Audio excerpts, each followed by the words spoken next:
دعا سے تقدیر بدل جاتی ہے۔ پارٹ 1 آپ نے ضرور سنا ہوگا۔ اب آپ کے سامنے پارٹ 2 ہے، جس میں ایک ایسی لڑکی کی کہانی ہے جس کی ماں بچپن میں ہی وفات پا جاتی ہے، اور وہ اپنے اللہ کی بہت زیادہ چہیتی ہے، اللہ پہ یقین کرنے والی، اللہ پہ بھروسہ کرنے والی، اور ہر بات اللہ سے شیئر کرنے والی ہے۔ اس کا پارٹ 2 آپ کے سامنے حاضر ہے، آپ اس کی زبانی آپ بیتی خود سنیں۔ رات ہوتے ہی سارے مہمان رخصت ہو گئے اور میں تھکی تھکی بجھی اپنے کمرے میں آ کر بیٹھ گئی اور دھیرے دھیرے اپنے سارے زیورات اتارنے لگی۔ دل میں ایک عجیب سی بے چینی کہ آج ایک اجنبی کے ساتھ میرا رشتہ پکا ہو گیا، کچھ مہینوں میں میری شادی ہو جائے گی، لیکن یہ کہہ کر پھر میں پھوٹ پھوٹ کر رونے لگی، اور روتے روتے کب میری آنکھ لگ گئی پتہ نہ چلا۔ اتنی تھکی تھی کہ تہجد میں بھی نہ اٹھ سکی اور فجر بھی قضا ہو گئی۔ جب آنکھ کھلی تو صبح صادق ہو چکی تھی۔ کچھ دیر بستر پر لیٹے ہی لیٹے سوچتی رہ گئی کہ آج تو تہجد بھی نہ ملی اور آنکھ بھی نہ کھلی اور فجر بھی قضا ہو گئی۔ کم سے کم اللہ سے رات میں بات کرنے کا موقع تو ملتا اگر میری آنکھ کھل جاتی۔ ہائے افسوس، دل ایسا بوجھل ہے کہ کچھ سمجھ میں ہی نہیں آتا کہ میں کیا کروں۔ اے میرے رب، جب میرا اس محبت سے کوئی رشتہ ہی نہیں ہے تو دل میں یاد کیسی، یہ تڑپ کیسا؟ کرم کر دے میرے مولا، مجھ پر رحم کر اور مجھے صبر عطا کر تاکہ مجھے اس کی یاد نہ آئے۔ سوچتے سوچتے پھر آنکھیں نم ہو گئی اور اچانک دروازے پر دستک ہوئی۔ دیکھا تو میری چھوٹی بہن بہت کھڑی مسکرا رہی تھی۔ میں اچانک اٹھ کر گھبرا کر بیٹھ گئی۔ وہ قریب آ کر کہنے لگی، اپی کیا ہوا؟ آج لگتا ہے خواب میں جیجو آئے تھے، جبھی تو آپ اتنی دیر سے سو کر اٹھی ہیں۔ اور یہ کہتے ہوئے وہ مذاق کرتے ہوئے کھلکھلا کر ہنسنے لگی۔ میں اپنے غم کو چھپاتے ہوئے مسکرا کر بولی، بٹو آج تو جلدی کیسے اٹھ گئی؟ تو کہنے لگی، ہاں اب تو یہ گھر مجھے ہی سنبھالنا ہے، اب تو اپنی آپ کو کچھ کرنا ہی نہیں، کیونکہ آپ تو کچھ دنوں کی مہمان ہیں، اس لیے میں آج سے سارا گھر کا سارا کام کروں گی اور آپ کو آرام دوں گی۔ پھر وہ چھیڑتی ہوئی وہی گیت گنگناتی ہے جو پہلے گنگنایا کرتی تھی، میری پیاری بہنیاں بنے گی دلہنیاں، سج کے آئیں گے دولہے راجا۔ یہ کہتی ہوئی وہ کچن میں جانے لگی اور جاتے جاتے یہ بھی کہہ گئی کہ اپی جلدی اٹھ جائیں، باہر ابو انتظار کر رہے ہیں اور میں نے ناشتہ تیار کر لیا۔ میں تو بہت سہمی تھکی سی تھی۔ اپنی چھوٹی بہن کی مسکراہٹ کو دیکھ کر کچھ ہمت جٹا کر اٹھی اور فریش ہونے کے بعد اپنے کمرے سے باہر جا کر دیکھا تو ابو انتظار کر رہے تھے اور میری بہن تیز تیز قدموں سے چل کر ناشتہ لگا رہی تھی، جیسے وہ بہت خوش تھی میری رشتے سے، لیکن اسے کیا پتہ کہ میرے اندر کیا طوفان گزر رہا تھا۔ چھوٹی سی تھی نا وہ۔ میں بھی ان کے پاس جا کر سلام کرتے ہوئے ابو کے برابر میں جا کر بیٹھ گئی۔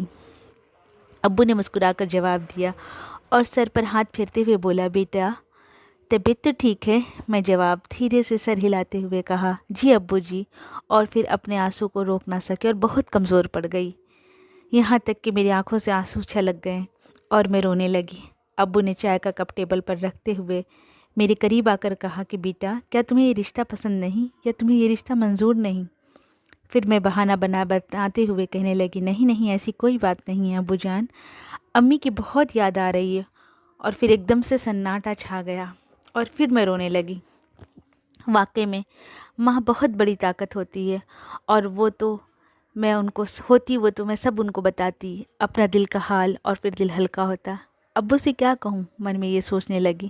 خیر وقت گزرتا رہا، میں اللہ سے صبر مانگتی رہی۔ دھیرے دھیرے شادی کی تیاریاں شروع ہونے لگی اور ایک دن وہ بھی آ گیا کہ لڑکے والے گھر سے کچھ لوگ دن تاریخ پکی کرنے کے لیے آ گئے۔ سب رسم و رواج کے مطابق سارے کام ہو گئے، لیکن میں اپنے اندر کا طوفان روک نہیں پا رہی تھی۔ 2 دن بچے تھے میری شادی میں، گھر میں رشتہ دار آنے لگے تھے، سب طرف شور و گل تھا، چہک تھی، لیکن میرے اندر تو ایک ایسا سیلاب تھا کہ وہ کب بہنے لگے مجھے کچھ خبر نہیں۔ آج رات میں پھر نیند نہیں آ رہی تھی کیونکہ کل ہی شادی ہونے والی تھی اور میں کروٹیں بدل رہی تھی۔ تکیے پر آنسوؤں سے تر ہو چکے تھے، دل میں عجیب سی ہلچل تھی اور مسلسل بار بار گھڑی پر نظر جا رہی تھی کہ کب صبح ہوگی اور میرے رخصتی کا وقت آ جائے گا۔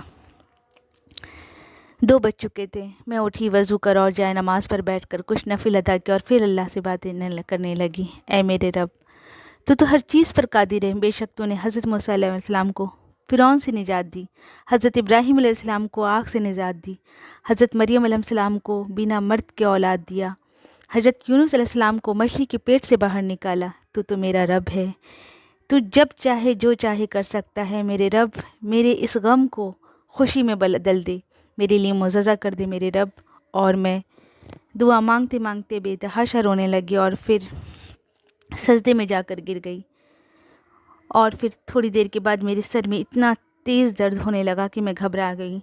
جائے نماز پر سے اٹھ کر میں ڈرور کے سامنے گئی، ڈرور کھولا اور میں دوائی ڈھونڈنے لگی، لیکن ڈھونڈتے ڈھونڈتے مجھے ایک لفافہ ملا، وہی لفافہ جو لڑکے کے پھپھو نے مجھے دے کر گئی تھی جب میری منگنی ہوئی تھی۔ میرے ہاتھ کانپنے لگے اور پھر میں نے دھیرے دھیرے کر کے لفافہ کھولا اور دیکھ کر حیران رہ گئی۔ میری آنکھیں پھٹی کی پھٹی رہ گئیں۔ اس لفافے میں میری محبت کی تصویر تھی، وہ وہی محبت تھا جسے میں انجانے میں پیار کر بیٹھی تھی، اور پھر سے خوشی کے آنسو بہنے لگے۔ پورے جسم میں کرنٹ سا دوڑ گیا اور اسی وقت میں سجدے میں جا کر گر گئی اور کہنے لگی، بے شک میرا رب ہر چیز پر قادر ہے، اپنے بندوں کا دلوں کا حال جانتا ہے۔ اور پھر یہ کہہ کر میری غم خوشی میں بدل گئے اور میں پرسکون ہو گئی۔ مجھے بہت انتظار ہوا، فجر کی نماز پڑھی اور میں بے چینی سے اس وقت کا انتظار کرنے لگی کہ میں دلہن بنوں گی اور وہ میری محبت مجھے مل جائے گی۔ کتنا سکون تھا مجھے، کتنا اطمینان لگ رہا تھا کہ میرے رب نے میرے دل کو ہلکا کر دیا۔ بے شک وہ رب ہی تو ہے جو دلوں کی پکار سنتا ہے۔ اور پھر اس طرح سے دھیرے دھیرے صبح ہو گئی، ساری تیاری شروع ہو گئی، سارے مہمان آ گئے اور میرا دل ہلکا سا ہو گیا تھا۔ میرے ہونٹوں پہ ہلکی سی مسکراہٹ آ چکی تھی اور میں اس پل کا انتظار کر رہی تھی کہ جب میں اپنی محبت سے ملوں گی، جسے خود خبر نہیں کہ میں اسے کتنی محبت کرتی ہوں اور میں ان دنوں کتنی تڑپی ہوں۔ اور پھر دھیرے دھیرے بارات آ گئی، سارے طرف شور ہونے لگا، ہر طرف خوشیاں ہی خوشیاں تھیں۔ میرے دل میں بھی ایک عجیب سی خوشی ہو رہی تھی۔ اور پھر سارے رسم و رواج کے ساتھ مجھے رخصت کر دیا گیا اور میں رخصت ہو گئی۔ اور جب وہاں میں پہنچی تو مجھے سب لوگوں نے گھیر رکھا تھا۔ میری خوبصورتی کو دیکھ کر لوگ حیران تھے، میری بہت تعریف کر رہے تھے اور میں اندر اندر ہی اس شخص سے ملنے کے لیے بےتاب تھی جسے میں جانے کب سے محبت کر رہی تھی اور اسے پتہ بھی نہیں تھا۔ اور پھر وہ رات بھی آ گئی کہ جب لوگوں نے مجھے اس اکیلے کمرے میں جا کر بٹھا دیا جو میرا اپنا کمرہ بن چکا تھا۔ چاروں طرف خوبصورتی ہی خوبصورتی تھی، ہر طرف سکون نظر آ رہا تھا۔ اتنے میں دروازے پہ دستک ہوئی تو میں نے دیکھا کہ دروازہ کھلا اور پھر میرا خوبصورت شہنشاہ، جسے بہت محبت کرتی تھی انجانے میں، جسے اپنے دل دے بیٹھی تھی، وہ دھیرے دھیرے اندر آ رہا تھا۔ بہت ہی خوبصورت چہرہ، وہ نوجوان، آنکھیں بھوری بھوری، بال سنہرے، بہت ہی خوبصورت لگ رہا تھا وہ۔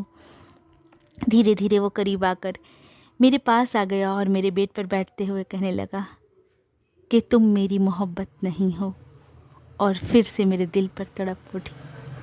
میں پھر سے گھبرا اٹھی اور میرے تو ایک دم سے میری جان ہی نکل گئی۔ اس شخص نے مجھے بہت نفرت بھری نگاہ سے دیکھا کہ میں تم سے شادی کرنا نہیں چاہتا تھا، میرے ماں باپ نے بس تم سے شادی میری زبردستی کی ہے۔ اور پھر اس طرح سے میری آنکھیں پھر پھٹی کی پھٹی رہ گئیں۔